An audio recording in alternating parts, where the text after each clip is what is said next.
ఇది జీలకర్ర బెల్లం. ఇవి రెండు వేరు చేయలేనంతగా కలిసిపోతాయి. పెళ్లి తర్వాత భార్యాభర్తలు కూడా జీవితాంతం అలా కలిసి ఉండాలని ఇవి తలపై పెట్టిస్తుంది.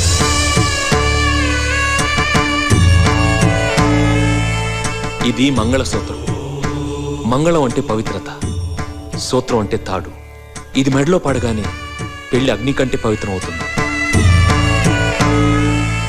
పుట్టింటికెళ్తే అత్తారింటిని, అత్తారింటికెళ్తే పుట్టింటిని మర్చిపోకూడదనే రెండు బొట్లున్న తాళిని మెడలో కట్టిస్తారు. తలంబ్రాలంటే తలపై నుండి రాలిపడేవి. ఆ ఇంట్లో సిరి సంపదలు కూడా అలా వచ్చి పడాలనే తలంబ్రాలు పోయిస్తారు. 7 అడుగుల్లో ప్రతి అడుగుకి ఒక అర్థం ఉంది. మొదటి అడుగు అన్నపానాల కోసం, రెండో అడుగు సుఖ సంతోషాల కోసం, 3వ అడుగు వ్రతాల కోసం, 4వ అడుగు సంతానం కోసం, 5వ అడుగు సంపద కోసం, 6వ అడుగు పాడి పంటల కోసం, 7వ అడుగు సఖ్యత కోసం.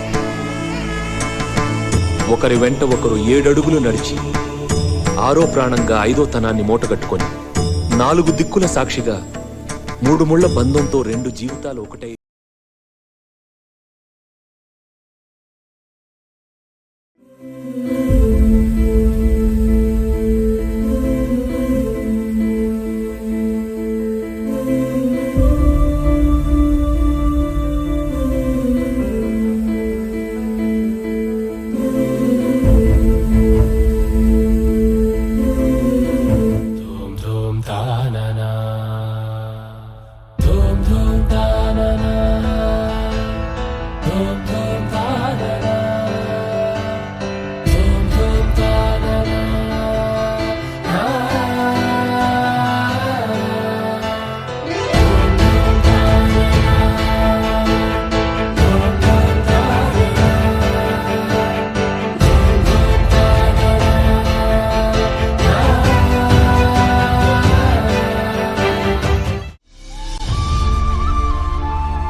నెలరాజుని ఇలరాణిని కలిపింది కదా సిరివెన్నెలా.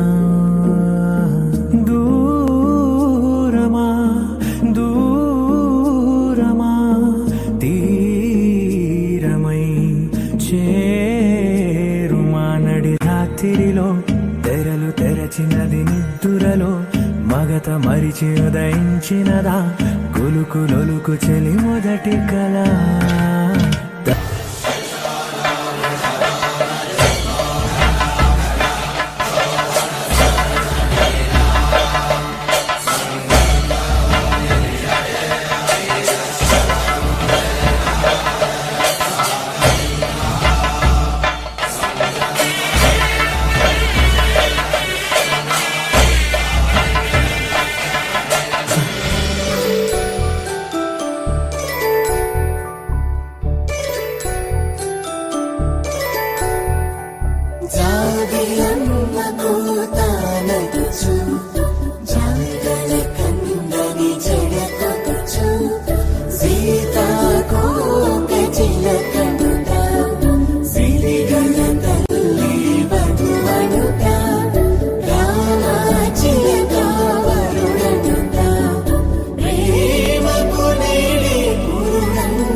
ఆటలు వేడుకలు మాటకు మాటలు అల్లరులు తీయని గుర్తుల కానుకలు వెన్నంటి ఉంటాయి వెయ్యేళ్ళకి రారండో వేడుక చూద్దాం ఈ సీతమ్మని రామయ్యని ఒకటిగా చేసేద్దాం ఆడేద్దాం